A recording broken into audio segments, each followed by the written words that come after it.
Good morning. Welcome to our continuing series of Virtual Voices, focusing on the United Nations Sustainable Development Goals. Thank you for your letters and your questions. We appreciate receiving them and answering them as we can. Our speaker today is Dayle Haddon, who is the founder and CEO of WomenOne, a nonprofit organization focused on securing opportunities for girls to receive quality education globally. Partnering with Duke University, WomenOne created award-winning programming for Syrian refugee girls and urban refugees in Jordan. Dayle has traveled extensively on behalf of girls' education to Jordan, Turkey, Sudan, Darfur, Angola, Congo, Rwanda, Kenya, Bolivia, India, and China. She has written 2 international best-selling books and has been a regular contributor for CBS television, The Early Show. Dayle was invited by Prime Minister Trudeau to be a part of the first Gender Equality Advisory Council for the G7, raising over $2.8 billion for girls' education globally. She is a co-founder of the Gender Equality Alliance to achieve gender parity at the highest level of leadership. Over to you, Dayle. What a very beautiful introduction. Thank you so much, Dr. Durbach. And I say good morning to all of the listeners and viewers out there as well. Thank you for being here with us. It's kind of amorphous to kind of start with the whole thing, but we had been discussing before that everybody has a platform that they use or they can do to do, hopefully to do good in the world. My platform happened to be from the beauty and the fashion business.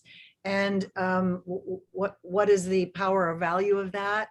It's that it is an industry that has a huge reach, and it is an industry that is changing and wants to do more positive outreach, especially for women in the world. And that being said, I just got off a call before coming here, and my very dear friend, François Nars, who is a makeup artist, is putting out a book. And so this is the value of it, is that we talked long and hard about the need for educating girls and the need in the world of how girls' education can change them, the community, and the world when a girl's educated. And with that in the back of his mind, the launch of the book is October 1st. It's called Persona, and he is giving a huge donation to girls' education with that book. And that's why there is an importance. As I said before, everyone has a platform. That's my platform. And I try to reach out and shake the branches of the industries, L'Oreal, Dior, a lot of the companies that I have worked with, and they have been extremely generous financially in donating and building and helping be a part of schools, building schools for girls, supplying scholarships for girls. So it's been extraordinary. Why I focus on girls is because when a girl reaches about 12 or 13, which is the turning point, she's oftentimes either going to be brought back into the family to work, and then there'll be no education, and it is working within the family. Probably will have an arranged marriage and many children, and probably not healthy children. Or she'll be married off, or she'll be sold. So that is the future of an uneducated girl around 12 or 13. So we're trying, with WomenOne, we are trying to shift that perception, give that girl, for every year we can keep her in school, she has more of a chance, more of an opportunity to carve out a place for herself, to have a power position herself within her family and within community and within the world.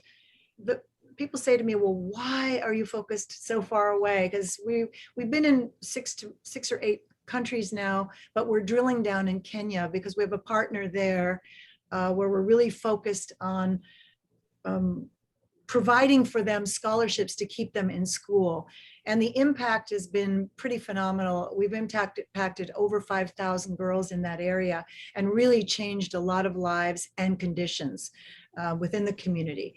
And also, you know, with the world getting smaller and smaller, and we're feeling the effects over here of what is happening way across the globe, through when you go, you know, in every respect, in the way when we travel, things like that. So we need pillars and posts around the world of stability. And the number one, in my view, the number one person doing that, able to do that, is the girl child, because the mother is the first teacher. If a mother is educated, if a girl's educated and becomes a mother, she will probably have educated children. She will probably have fewer children, and they will be healthier and be more able to contribute to society, which we are the benefits of eventually. So that's some of the reasons why I do it. I was a UNICEF ambassador for over 10 years. So I've been all over the world for them, and it took me a long time by being in the field to feel comfortable and more of an expert in this field, if you can ever become an expert, because you're always learning. But there was an opportunity I had in a rural clinic in Angola where women had walked all night with babies strapped to their backs, and to this rural clinic, the only clinic around. And one of the doctors pulled me aside and said, please help us, we need 2 microscopes. And I took it to the organization that I was working with at the time. And I said, can you give them 2 microscopes? They need that, you know, to do their work better. And they looked at me and they said, Dayle, honestly, that is way too small for us. And it shook me to the core, because I thought, it's not too small for these women that walked all night to get medical help. So at that moment, a light bulb went off, and I said, there is room for a smaller organization that's more nimble to work in partnership with a larger organization that does great work, all the larger organizations, you know. And so the idea of WomenOne was born there, from that clinic. And we've been doing this for many, many years now. And we've built schools. We've brought food when food is needed. During the pandemic, we worked with our partner on the ground and said, okay, so they were sent away from school. So we said, how can we keep this going? Because we wanted the work to be seamless, to have a bridge during the pandemic. What do they need? So they needed they don't have running water, so they needed water. They needed soap. They had no way to wash and clean. They needed masks. They needed some food, because they couldn't go out because they were confined to the house, and they needed to continue their education. So we supplied the first things. We did that because you have to be nimble as a small organization. What is needed at the time, not just what you want to do. And to hold the position of the education piece, so they wouldn't lose the amount of work that they put into it, we, with our partner on the ground, purchased inexpensive phones for them and programmed the phones with the lectures that we were putting out for them to continue their education. And they received their classes on this phone. And that was the rule. The phone was not allowed to be used for any other thing but these classes. And it really bridged that time until they could go back to school again. So that's some of what we do. And we work closely with our partner on the ground, La Samama, to really find out what's needed. Sometimes it's just food. Sometimes it's an extra meal, because you can't educate unless, they're supported on different areas, which a lot of the big organizations do very well. So that's some of what we do. And as talking before we came on air, somebody mentioned that my background, and I've been in the beauty and fashion business for many, many years. And, you know, it can be considered a very superficial, and it is some parts of it, area. But there are many people in that organization that want to do good. And it is a platform that I can use to bring the need to the larger organization, because they're ready. They have funds set to do certain things. Because even if it's not for the purest reason, if it's reflective, like more and more companies are adopting the idea of, we want to, you know, sell our products, but we also want to do good in the world.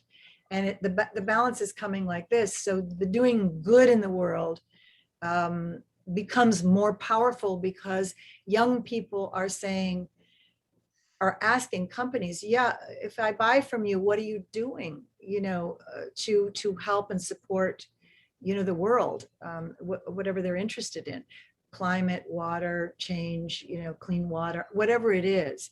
So the companies now, you know, have to include that in their agenda, and they know it, and they are doing it. They are actually building out, you know, like L'Oreal is building out, company I worked with for 15 years, building out whole sections of philanthropy. They actually have a section on philanthropy. I headed it for 2 years. And Estée Lauder, who I worked with, has a huge philanthropy component that we're in discussions with what we're going to do. So, you know, please, you know, don't dismiss them from old ideas. You know, everyone is switching and growing and expanding, evolving to what is needed on this planet. And more, if we can understand what is needed, then as communities, we can come together and provide that need. Also, I just wanted to add about why, you know, when a girl is educated, occurrences of violence go down. Occurrences of HIV/AIDS goes down. If a mother can just read, she will probably, her child will probably be able to live past the age of 5 just because she could read. I remember going into Darfur, and I was in the camp in Darfur. It was one of the first trips I took with UNICEF, and I really had heard so much about Darfur, and I know they wanted to give me a more cushy job. They thought I was coming for the fashion business. Let's give her a cushy job in a 4-star hotel, you know. And I said, no, I really want to go to Darfur. And it was very hard to get in. We had to do a lot of tests, and I mean, it took me a whole day to try and pass some of the tests to get in, because the you know, it was a stage 4, I think it was, security risk. So it was challenging. But I remember very strongly the doctor that I met there in one of the camps, and she was saying, because of a lack of education, the mother of the sick child felt that she could heal her child if she wrote the Quran, words of the Quran, on a chalkboard, and then with water rinse all of the chalk into a bottle and feed that to her child. And that was pretty shocking to think about. If you don't have some degree of education, you know, then that would seem logical. But with a degree of education, you understand that that might even harm the child. You don't know. Not that I'm saying anything against the Quran at all. You know, it's not that. It's that the watered chalk will not do it, as we know. So there's a lot of stories I've been through and seen. I've held the hand of a very young child dying of HIV. I've held the hand of, you know, our students many times as they cry, you know, for what they went through. One girl, you know, to get an education, well, they were going to marry her off at 14 to an 80-year-old man. She ran away, put herself in a tree, and hoped she would be eaten by wild animals. When she woke up the next morning, she was not, and somehow she got herself to our school, and she's one of our top students now. So I listened to her story, holding her hand while she cried. And many stories like that of when a girl's reaching out to get an education, sometimes her family will abandon her. But the determination of these young people is so powerful that it's just inspiring, and it makes me kind of moved, but it really makes me work harder myself, because there are a lot of people out there with a lot, and just a little makes a huge, huge difference for each of these girls, because these girls do a lot with very little.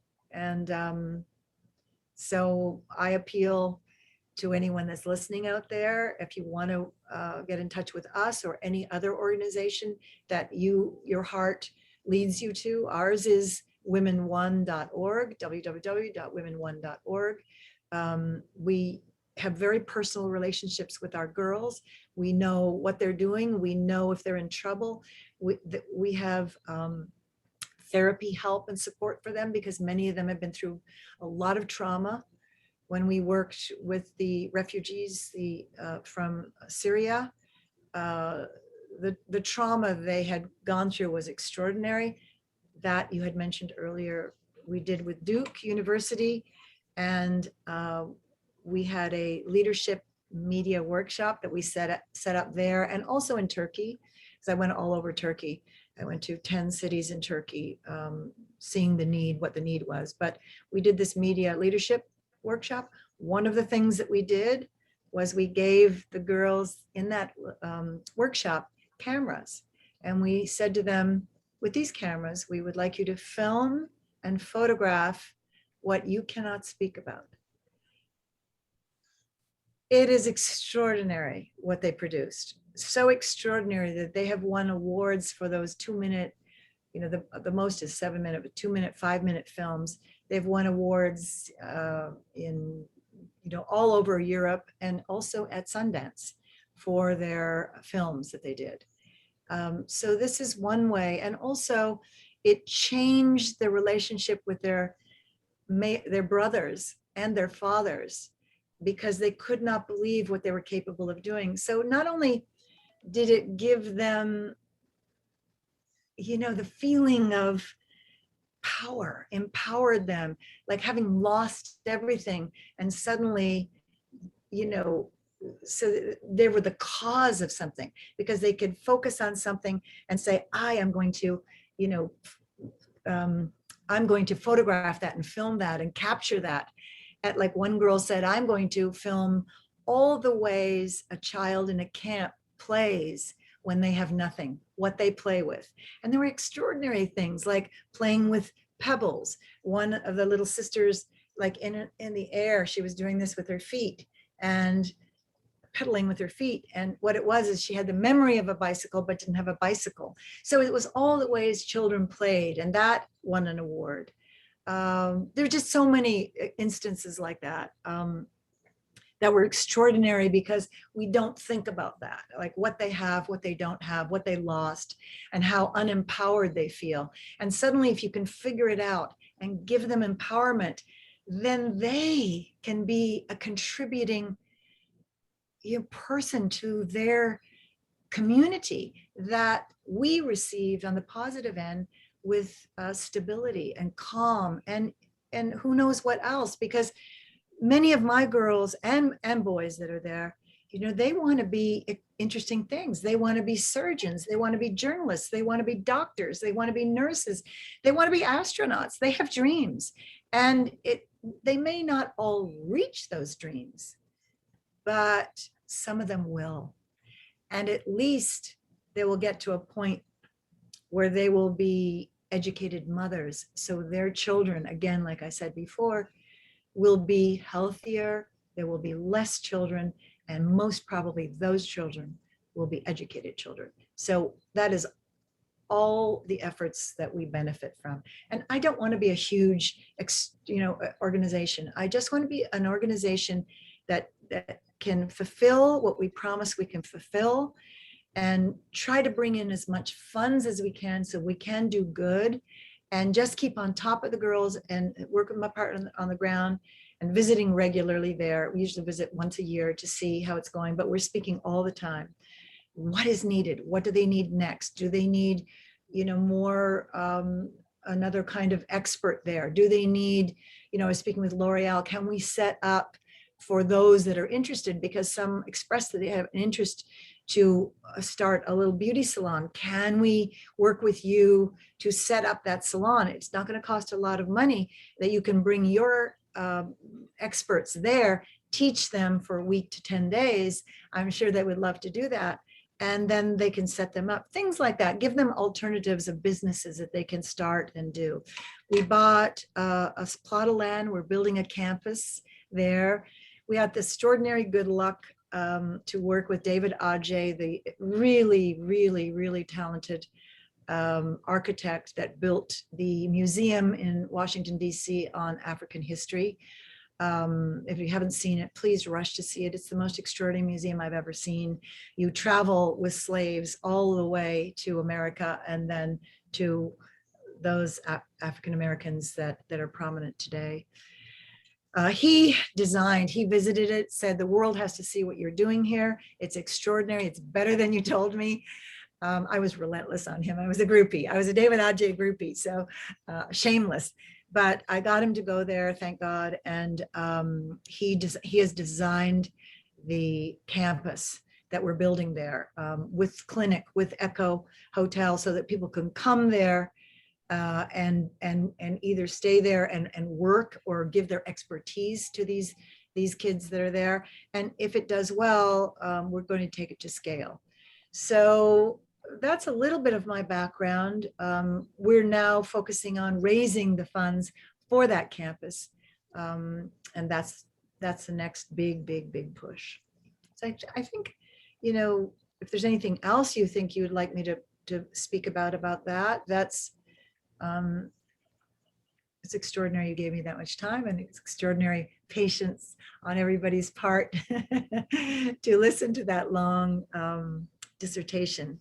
So let me know what else you might want to know about what I've been doing, and yeah. Well, thank you, Dayle. It was very, very informative. Basically, to what extent I can understand why the beauty industry will be focusing mainly on women and girls, because that's where their profits lie. Even though, as far as I know, there's many more men that also are using products, but basically it's a industry for women. So I can understand why they will be interested in. To what extent do you think that your organization can basically influence the industry to be putting, let's say, a percentage of their profits into educating of women and girls? I think they're open to any combination. Sometimes what they've done, it's up to us together, me and they to decide what their company, what is most interesting to their company. Sometimes it's not the customers, sometimes it's internal. Like LVMH works very strongly internally with all over the world with their employees. So sometimes it can be like that. Sometimes it can be me going into the company and speaking on behalf of the needs that are out there. But yes, sometimes they will put out saying, we're going to do, like Dior will do, we're going to do a bag, and all the profits of that bag are going to this charity, whatever it is. It's not necessarily just women. It might be for climate control. It might be for men. It might be for women, whatever they feel. I mean, if I get to them, it's going to be what I'm interested in. And I just picked women and girls because I felt that it was an underserved area with a huge impact. the UN has spoken much about it, saying that when you educate a girl, it's like educating about 7 people, because the impact of a girl is so huge. You educate a woman, you educate the world. Exactly, exactly. So, I know you said that at the last webinar that you were in our in our discussion with the interns, you said that.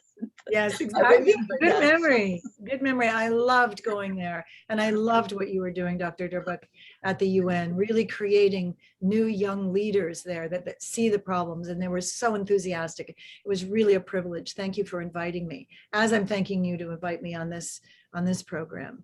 But it is a huge impact that happens when girls are educated. And that's why, I geared myself to that, but it all depends on the company. I have a call in October, beginning of October, to see, with LVMH, to see what we're going to do for the International Day of the Girl, because that's been long out. LVMH has been extraordinary. Dior has been extraordinary.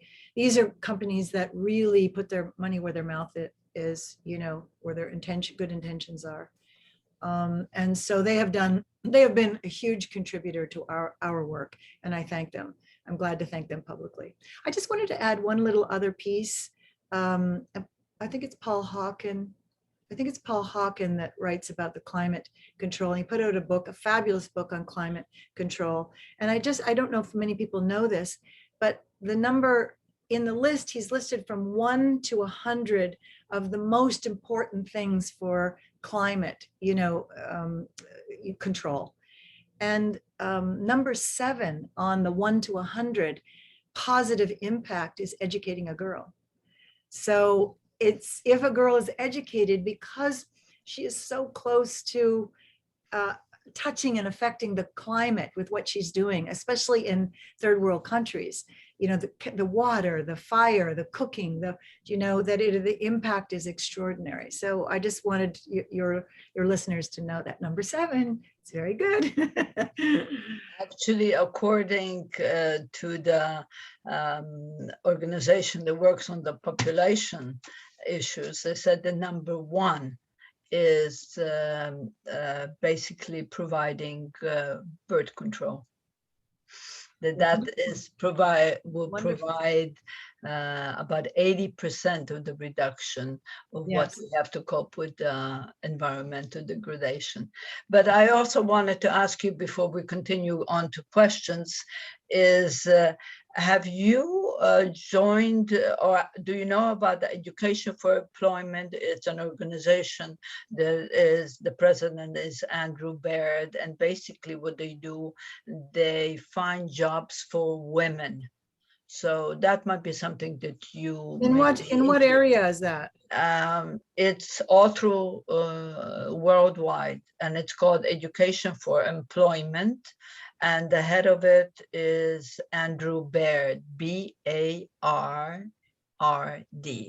So with that, I would like to pass on to Jessica Williamson, who is our regional director, and she will continue with the questions.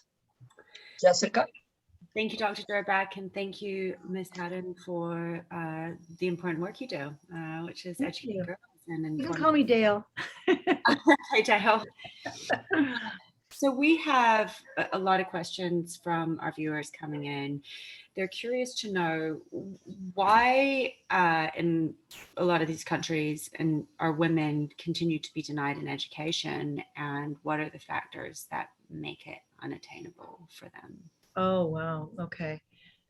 Well, it depends what area you're talking about. I think it can be threatening, if it's very male dominated, like Afghanistan, and that they don't see the power of the woman that way. I think throughout centuries, it has been a quite common theme to, suppress the divine feminine, to, put women down, generally speaking. So I think that it is that, and is also funds. If there are not a lot of funds to go around, many of these people that we work with have single mothers. And if they have any funds at all left over for education, they will give it to a boy child, not a girl child. Or they will just give her a primary education and then pull her out for the secondary education. So we're focused on quality secondary education because that is the place that we lose a girl. And we also focus on the most hard to reach girls that larger organizations just don't have the time or the effort to do, so we can work in tandem with them. I think those are the two main reasons. It also can be, you know, when you get into certain areas like in, you know, Pakistan and that area, from what I have studied and seen, it's not what they value. They're not putting their values behind a woman. The woman can be minimized to a role of cooking and providing and having no voice within a family. If that is the tradition, that is why there are honor killings. You know, that is why they're not honor, should be dishonor killings. That's why, because there is not a respect or an honoring or a valuing of the female. And that has to change. Through education, it can change. One of the things that we really are emphatic about with our girls is helping them to understand their rights, that they have the right to say no. They have the right to an education, that they have a right. You know, we have some of the girls that have come in that they have so little money that, you know, they will trade their body for a piece of bread, you know, that comes in. And they have men that say that if, you know, that birth control is a lollipop, you know, placed there. And so it's like, oh, wow, we have to get them sex education and we have it very graphic, all the description and the diagram, so they understand that if they don't know, you know, then, you know, that also can be a tool and a way to keep them down. And once the babies start coming without income, it's very challenging for them to get out from underneath it. I've held the hand of a mom that had 3 girls and is doing whatever she can and crying because she never got an education. And she has 3 daughters. She said, on my watch, they will get an education. And I've sat with the mamas in Kenya who've all had genital mutilation, and the highest had grade 4 education. And they told me how it was done, how painful everything is. It's the keeping down, you know, the property and the sexuality of a woman. So if you cut it all off, then supposedly they won't be sexual, you know. It's control, like a value. And they're saying the same thing on our watch. Our girls, that will not happen. We can change it. We can change it together. I hope that answered the question. Thank you. You briefly brought up Afghanistan, and obviously this is very much in the news. Students who are wondering, what is your perspective on the situation in Afghanistan, and how can we help women overcome the horrors that they're facing and return to a peaceful life? Yes, at this time, it seems like a lot of people are focused on Afghanistan, of course, because the attention came on. But there are other countries. Think that we just have to educate ourselves of where is the problem and where we can help. I don't think you can go there now. I had asked UNICEF so many times, so interested in the country myself, but it is not something that I managed to do. It looks like, without getting into politics, the exit plan was a debacle, you know, so I don't know where we stand on that, but I do know that there are organizations out there that are doing good works for those people that have come here. So, and what we can do for that, you know, so that you'd have to look up yourself. I don't have the names of them right now, but yes, it's on top of everybody's list. And I'm even having, when I'm sitting with the big organizations that I mentioned, it's one of the things they say, can we do anything for Afghanistan? And I just think it's too late at this point in Afghanistan, because now, you know, other factors are in control. But it's not too late for the ones that got themselves to Europe, and, you know, that would be up to the individual and what you could do. Thank you. We have another question from Ledenko, who's one of our students. She wants to know, are you being hindered by people who disagree that women have the right to receive an education? And how, if so, how do you get around this? You know, when we interview our girls, I call them our girls, my girls, our girls, you know, just, it's so, you know, becomes so personal with them. We must go to their family, and we must have the agreement of their family. So we have to sit with their family. And sometimes, yes, if there's a male figure there, we have to talk with them of why it would be more powerful, for lack of a better word, for him to lose his daughter, I'm putting his daughter cleaning and cooking in the house, to an education, what he will gain further down the line with her being educated. If he can understand that, then we can move forward. If he cannot understand that, and he is the authority, then there's nothing we can do. We'll try again the next time. We'll try again the next time. And as they see other girls around doing really well and getting jobs and, you know, doing, you know, progressing after, you know, having the education, then minds get changed. Sometimes we have cognitive dissonance. All of us are affected by cognitive dissonance. It's very hard. If you believe something, it's very hard to change it. So if they believe a woman's place is in the home, it's very hard to change the idea. Hey, there could be a possibility that child, that girl child, could do more for you out of the home than in the home. If they can get to that, then their minds can, you know, expand, and it's okay. But yeah, we do get that. We do get that. Mostly though, they're single moms that have the children. And so that's easier, and they know right away. I have not yet, I'm sure it exists, but not yet come across a single mom that didn't feel that the best thing was for her daughter to get educated, and have so much grief about herself not having the education. But they'll do everything to get their child educated. Thank you. So we've covered a few questions about your work out in the world, and some of our viewers are curious to know more about you and why you choose to do what you do. Firstly, why have you decided to focus on women and girls?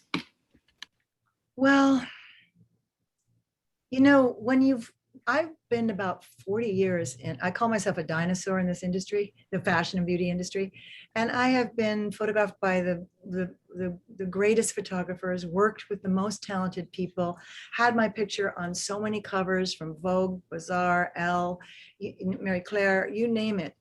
That's a lot of stroking, you know?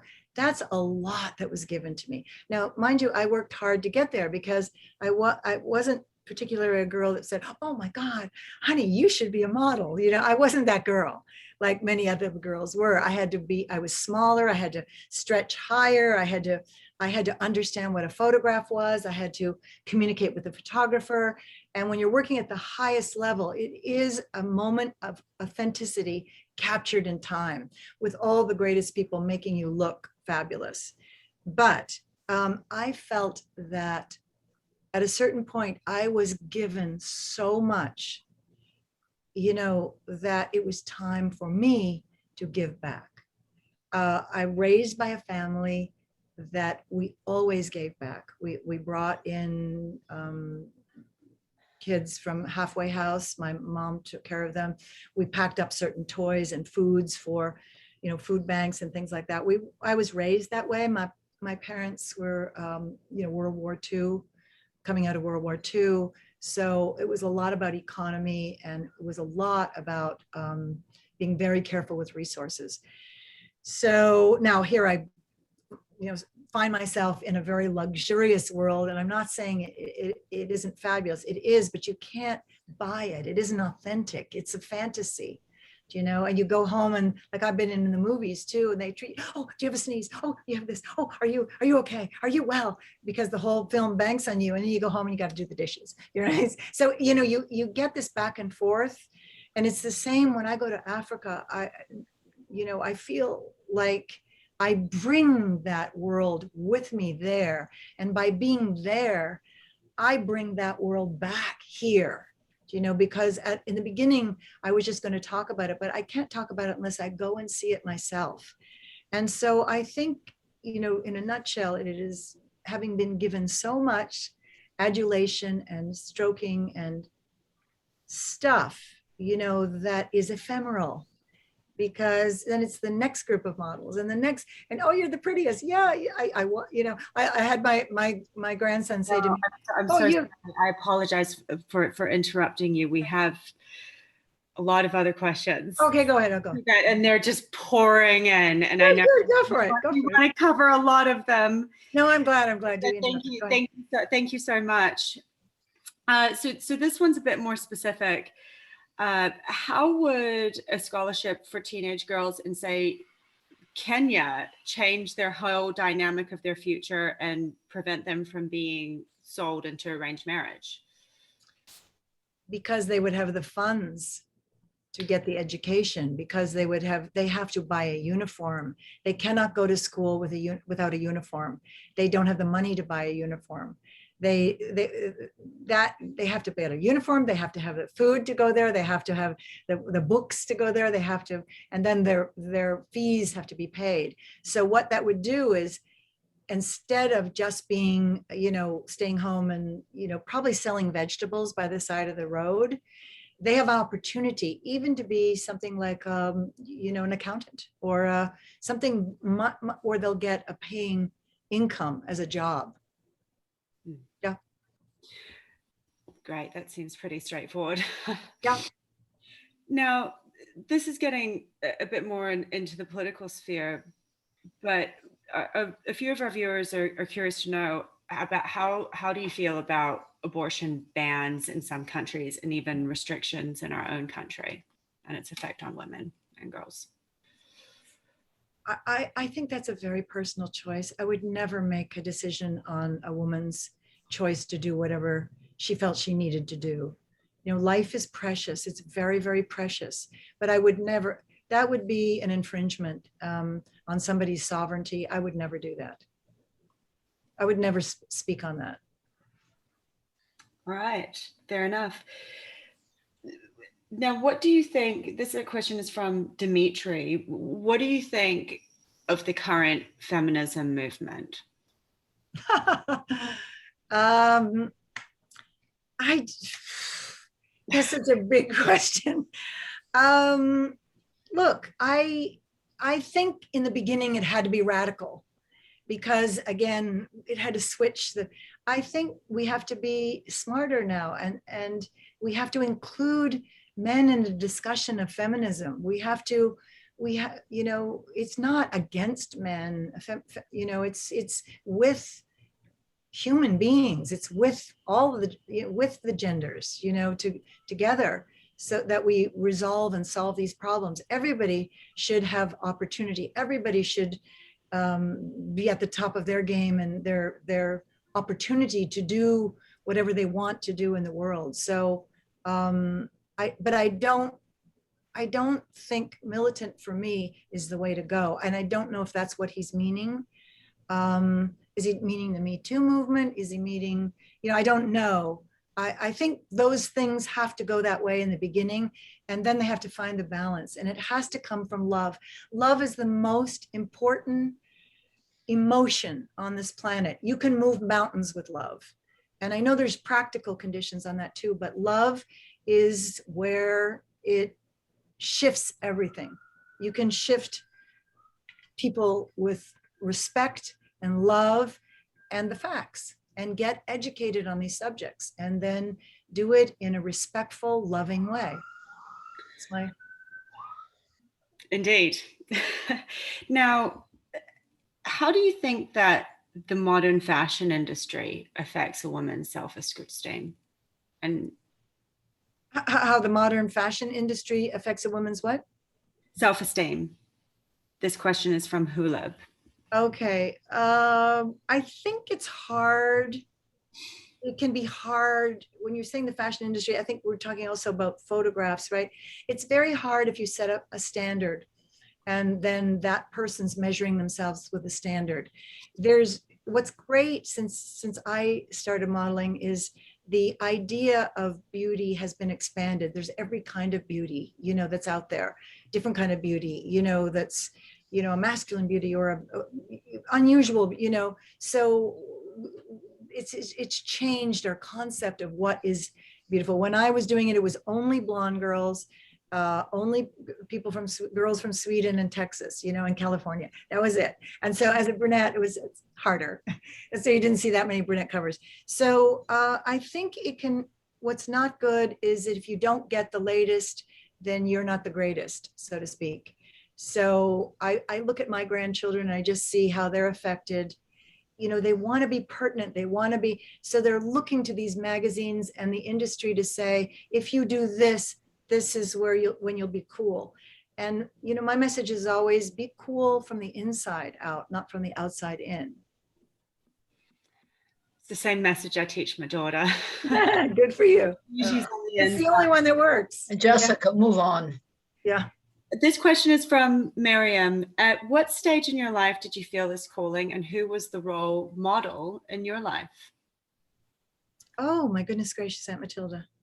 I think I've always felt it. I've always felt, I was a dancer first. I always felt, how can I give? How can I, I would say, sometimes they say they divide people into service to self or service to others.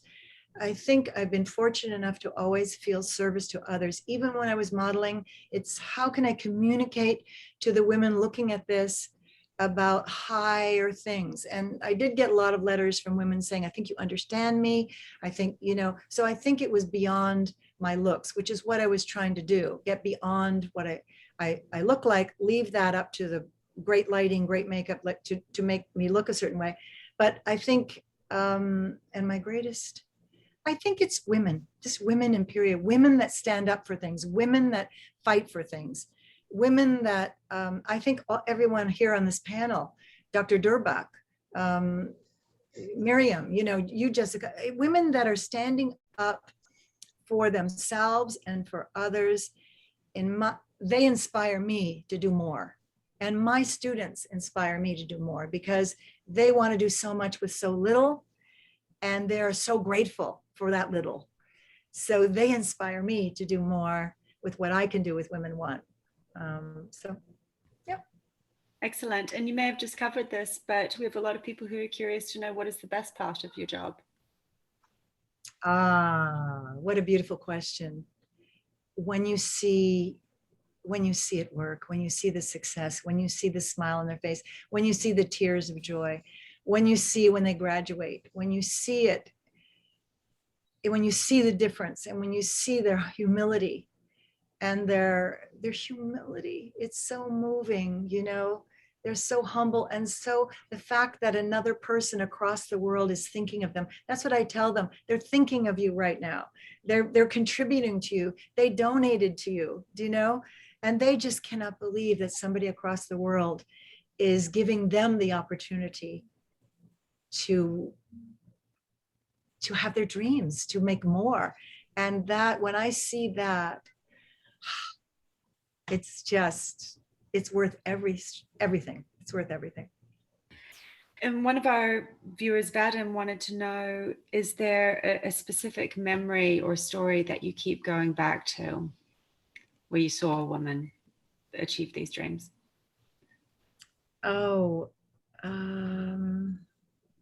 I think when I was in the Zaatari refugee camp, second largest refugee camp in the world, I think it still is. When I was there, and I had two things happen. I had all the girls show me their photos that proudly, they were all pinned on the wall, that they had learned how to do, the pride with which they showed me. And I also remember a very young girl, maybe she was 19 or 20. And she told me she had like 3 children. I said, how's that possible? And she said, I am the cousin. My cousin married me because his wife was killed with a barrel bomb, and I have the 3 children. The 3 children are almost her age, you know. And she took me back to her hut in Zaatari Camp, and brought me what was service for her was like a Fanta orange juice, and I had to drink it. It was what she could offer, which was really hard. All those stay with me. They stay with me. They're so humbling that you just see what we have and what they have and don't have. Yeah. And it seems a lot of our viewers were very moved by your stories, and I'm getting a lot of questions about what was the end of the story about the mother who thought if she ate the chalk on the chalkboard, she would kill her child. Well, I shouldn't laugh about it, but she ended up, of course, the baby did not get well. So she did find herself in the tent where the doctor was, and the doctor ascribed to the baby modern medicine, and the baby got well. Wonderful. And then the doctor tried to communicate to her that would not be the best way, you know, going forward. So it was helpful. Excellent. It's a happy ending.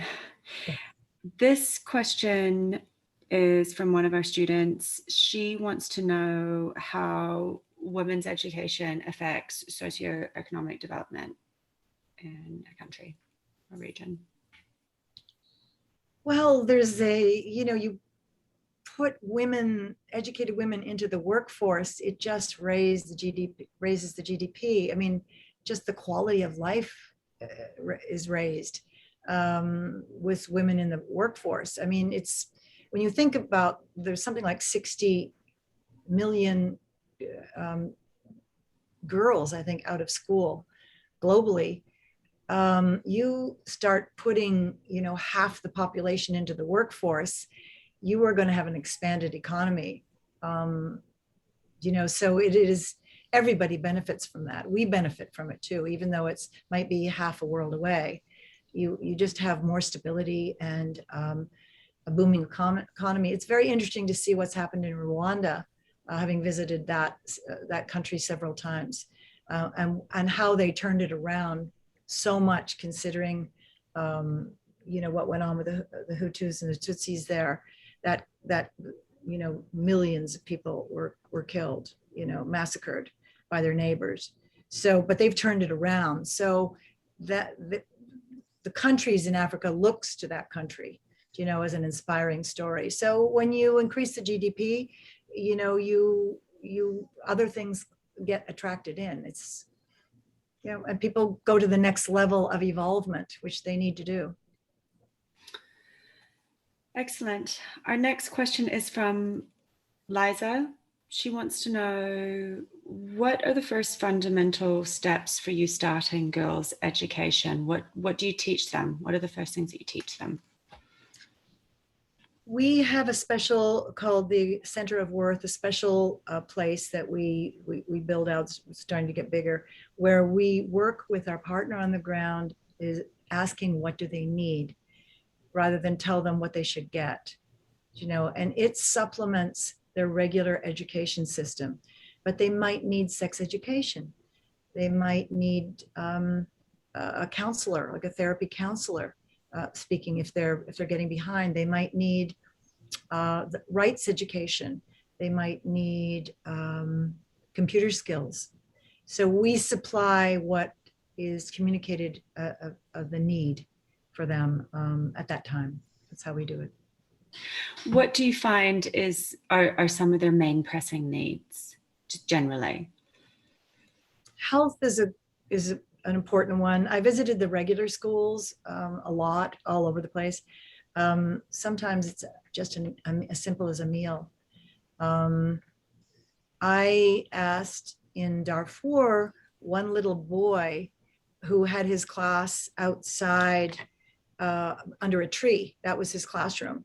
And I asked him what he would like, thinking, you know, if I could give you anything, what would you like? And I thought he would say a ball, and he said a classroom, you know, because instead of studying it under the tree, and I just tried to communicate to him, but just imagine how much the tree is learning when you're sitting there with your classes, and how much he is listening to you and giving to you. He liked that idea, but that's what he wanted. So I think a meal sometimes is the most important thing. Sometimes it's some tutoring, sometimes it's definitely the scholarships. They need the scholarships so they can be educated. And then we try to put extra things on. We deliver once a month to the family essentials that they need. They need cooking oil. They need rice, you know, things that are essential. There's no running water, so they need water. So we bring that once a month to each of the families. Wonderful. Our next question is from Sophia. She wants to know, is it a woman's duty to start a family, give birth, and raise children? Duty. That's a harsh word, isn't it? I know it might be her expansion, you know. I don't think it's a duty. I think some women choose not to do that. So I think that it's, you know, I have one child. I kind of wish I had more, but I think it was a great joy. And I have even more joy with my daughter today and my grandchildren. So it should be a joy. It should be, you know, a joy if that's your choice. But it's up to the woman to choose that.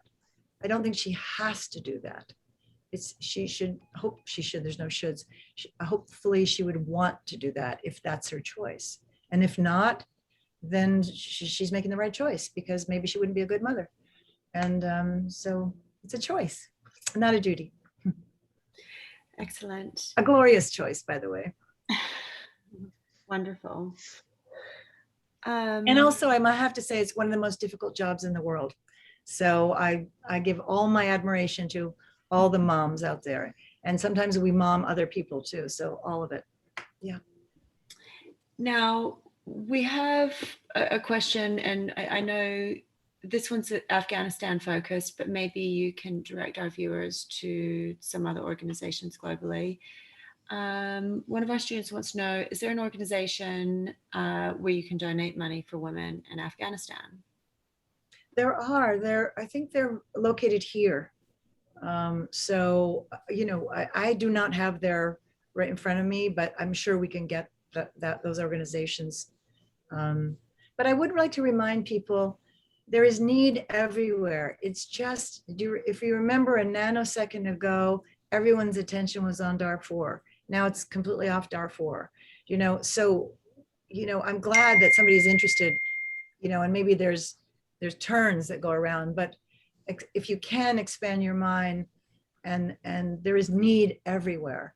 So I would suggest not to just limit it, even though that's a wonderful thing, not to limit it to Afghanistan, because it's on the radar right now.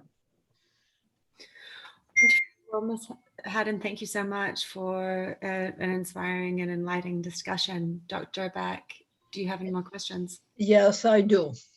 A couple of questions that I sent you to ask, which you missed. One of them is, how can a scholarship for teenage girls in Kenya change the whole dynamic of their future and prevent them from being sold into arranged marriages? I think that in my experience, I've spoken to some girls that their family has disowned them because they decided on education. It's coming innately a lot of times from the girl herself, and she has to make a choice. Do I stay with my family and have a very limited life, or do I separate from my family, which is very, very hard? As you know very well, the African and Kenyan family structure is very strong. So do I separate from my family and carve out for myself a dream, a greater life? And that's what she decided to do. It was very hard for her, and she did cry about that. But what it will do for her is she will create a life that has meaning for her, and in doing so may be able to help her family eventually back home. Most of the mamas, the Kenyan mamas, tell me that the reason why they support the education for girls, their girls, is that the girls help the community after they're educated. They turn around and build a house for their mom, or a garden, or you know, opportunities for the mothers to do more in the community. So whereas the boy child, they say, often, you know, moves away and sets up his own family. So that's another reason why they do that, because the girls take care of their own. And Muhammad Yunus talked about that in his book, Banker to the Poor, where he said that he invests in women because when he invests in a poor man, the first thing he noticed the man does is spend it on himself, whereas the woman spends it on her family, her home, and the community. And so there's an expansion that happens when a girl is educated. So it's pretty extraordinary. So that's another reason why I focus on that. Well, that is excellent focus to end on. How to educate a woman in order to be a productive member, not only of her own family, but of the village, the town, the city, and the world that she lives in. So thank you very, very much for a wonderful presentation. And we wish you a wonderful day and the best of luck in your future endeavors. Thank you so much. Thank you so much. And please ask your people to reach out to me on Instagram, just Dayle Haddon, and go into the website and see what we do on WomenOne.org. Okay. Thank you so much for having me on this program. I really, really enjoyed it, as always, Dr. Durbach. Thank you. Most welcome. Have a great day. Bye-bye. You Thank too. you, Jessica. Thank you, Jessica.